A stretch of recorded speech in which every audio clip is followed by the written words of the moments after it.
नमस्कार मित्रांनो, माहिती सेवामध्ये आपल्या सर्वांचं स्वागत. सर्व रेशन कार्ड धारकांना पुरवठा विभागाकडून एक महत्त्वाची अपडेट देण्यात आली आहे. रेशन कार्डमध्ये जितकी नावे आहे त्या सर्वांना आता ई-केवायसी करावी लागणार आहे. अन्यथा भविष्यात आपण रेशन मिळवण्यापासून वंचित राहू शकता. तर काय आहे याबाबतची सविस्तर माहिती अगदी सोप्या भाषेत आज आपण समजून घेणार आहोत. त्यामुळे व्हिडिओ शेवटपर्यंत बघा. माहिती खूप महत्त्वाची असणार आहे आणि भविष्यात अशाच प्रकारची नवनवीन माहिती बघण्यासाठी आपल्या हक्काच्या माहिती सेवा या चॅनलला नक्की सबस्क्राईब करा. ई-केवायसी आता प्रत्येक नागरिकाचा एक अविभाज्य घटक होऊन बसले आहे. कारण आत्तापर्यंत अनेक नागरिकांनी वेगवेगळ्या योजनांसाठी ई-केवायसी केलेले आहे.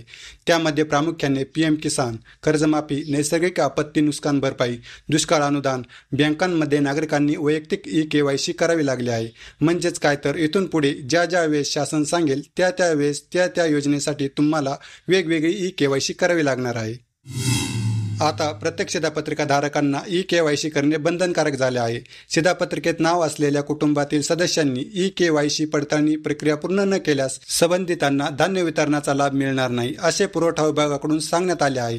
त्यामुळे रेशन कार्ड धारकांनी लवकरात लवकर ई-केवायसी करण्याचे आवाहन पुरवठा विभागामार्फत करण्यात आले आहे.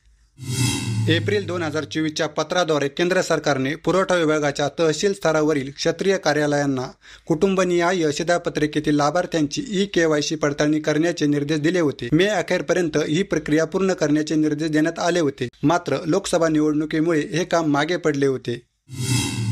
स्वस्त धान्य दुकानात ई-केवायसी प्रक्रिया निःशुल्क आहे. भविष्यात हीच प्रक्रिया ई-सेवा केंद्र अथवा खाजगी ठिकाणी करावी लागल्यास त्यासाठी पैसे मोजावे लागू शकतात. स्वस्त धान्य दुकानातील ई-पॉस डिजिटल मशीनद्वारे प्रत्येक शिधापत्रिका धारकांनी कुटुंबातील सदस्यांची ई-केवायसी करून घ्यावी. केवळ आधार कार्ड क्रमांक टाकून ही प्रक्रिया पूर्ण केली जाते. ही प्रक्रिया पूर्ण न करणारे लाभार्थींचे रेशन बंद होऊ शकते. ई-केवायसी करण्याबाबत जिल्हा पुरवठा विभागाकडून दुकानदारांना सूचना करण्यात आलेल्या आहे.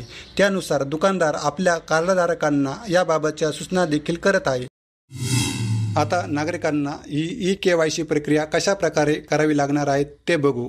शिधापत्रिकेत नाव असलेल्या प्रत्येक लाभार्थ्यांनी आपल्या क्षेत्रातील स्वस्त धान्य दुकानात जाऊन तेथे उपलब्ध करून दिलेल्या ई-पॉस डिजिटल यंत्रामध्ये आपला आधार क्रमांक शेडिंग करून घ्यायचा आहे. रेशन दुकानदार त्याच्या जवळील असलेल्या ई-पॉस डिजिटल यंत्रामध्ये आपला आधार नंबर टाकतील व आपल्या हाताच्या बोटाचा ठसा घेऊन आपली ई-केवायसी पूर्ण करतील.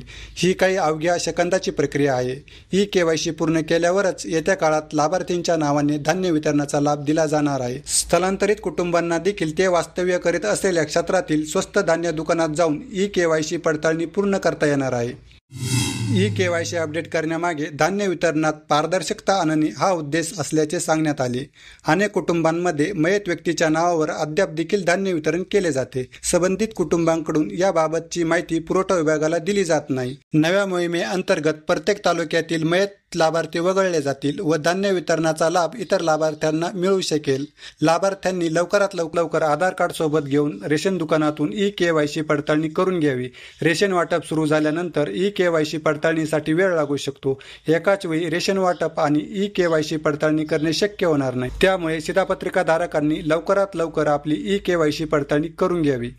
तुम्हाला याबाबत काही शंका असल्यास आम्हाला कमेंट्सद्वारे नक्की कळवा. तर मित्रांनो, तुम्हाला ही माहिती आवडली असेल तर आपल्या मित्रांना शेअर करा, व्हिडिओला लाईक करा आणि आपल्या हक्काच्या माहिती सेवा चॅनलला नक्की सबस्क्राईब करा. म्हणजे अशाच प्रकारची नवनवीन माहिती सर्वात आधी तुम्हाला पाहायला मिळेल. धन्यवाद.